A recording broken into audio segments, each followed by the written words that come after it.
So what are the operational results that have been achieved from the 2022 tabletop exercise?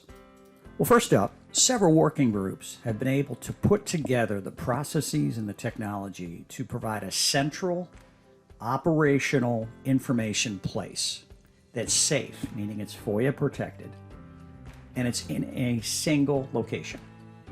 Heretofore, a lot of these products that have been developed were stretched out across numerous websites and portals. Now it's all centralized. Why is that important? It synchronizes operational information sharing between states and industry, and federal agencies as well, but primarily states and industry. Why is that important? So they don't waste time looking and checking and validating information. They know they got it from the source that's trusted. It's ranked with operational readiness level 1 or 2, and they can make decisions on it. Why is that important? If it's all in one place and it's trusted information, it reduces operational delays, which saves lives, gets power and infrastructure back on, gets food and fuel moving, everything. It was very important to centralize the 6 areas of information within SISE-net to help industry and government move quicker during the response efforts. Next, it identifies and quickly addresses cross-sector interdependency issues. I remember a storm, we had a rail yard closed down in Louisiana because a power line was running across it. So they shut down the rail yard. Well, that's a big impact to the supply chain. But because of the exercise, people in rail had met people in electric. The connections were made, and within several hours, that line was removed and the rail yard was open. That's an example of cross-sector interdependencies, and they're all over the place. They're just hard to find if you don't plan year-round. It's very difficult to bring those things out. But within the SISE-net planning community, these relationships are built so that when it's game day, things can get done much quicker. Next, it provides a vetted contact directory. This is a big result. Why is that? Well, in blue sky days, people that are planning together hear someone's voice on a Zoom call or a Teams call or whatever, but they say, no, I'm not sure who that person is, but they can go to the directory, look them up, and send them a note, right? It's not like LinkedIn. It's not like a cold email.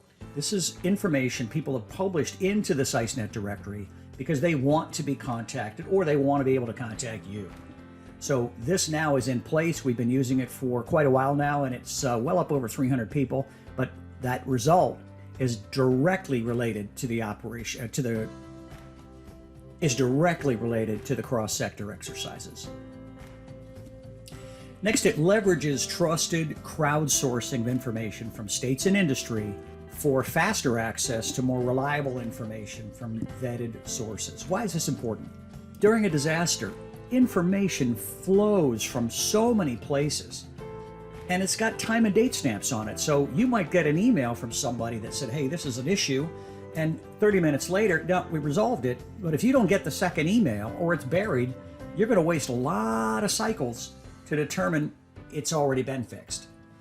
This is important. The trusted crowdsourcing platform within the SISE-net is one of the most powerful things because the community of people that are submitting that information are validated state or industry liaisons, which SISE-net validates. So you know if you get it from that individual, you can rely on it and make decisions on it.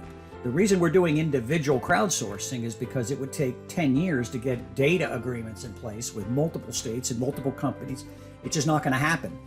So by using crowdsourcing, we're able to let people share what they want to share when they want to share it, but we confine it to these 6 areas because that's safe, everybody knows people need it, and it works. Next, it reduced email traffic and misinformation. I just gave you an example about how you might get an email at 12 noon about a topic, and you don't get the second email which says it's been closed out. Email traffic escalates dramatically during hurricanes or any type of crisis, as much as 10 to 20 times we get this stuff. And it just reduces the workload and the cycles people have to go through in government and industry to address these response issues. And it's a way we can correct misinformation, right? Information that was fat-fingered or information that was just wrong. We can validate this through our vetting process so that also reduces the amount of email traffic, but it makes what you do get is reliable through SISE-net. Next, it expanded the trust community via problem solving. As people attend the exercise, many of them become part of our work groups that are focused on specific use cases.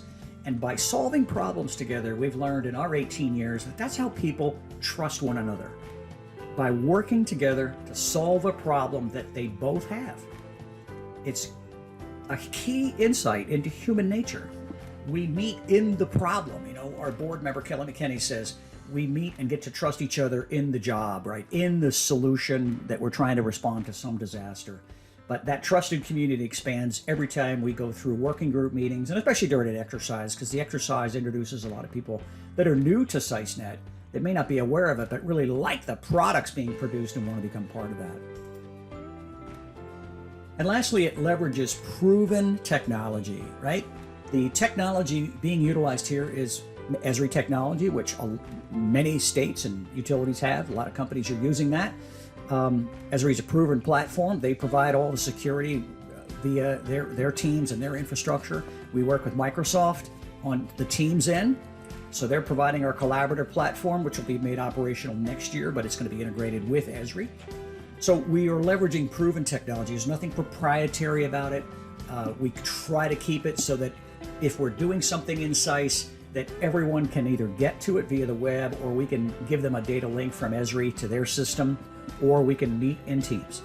So leveraging that proven technology has given the SISE-net platform a very powerful, stable, operational platform, which means more reliability, better information sharing. So these are just a few of the operational results that have occurred since the last exercise. And each time we do one, there'll be new ones coming out, new use cases, new issues to be addressed, new partnerships to be formed, new data sets to capture. These are all focused on bringing operational results into reality.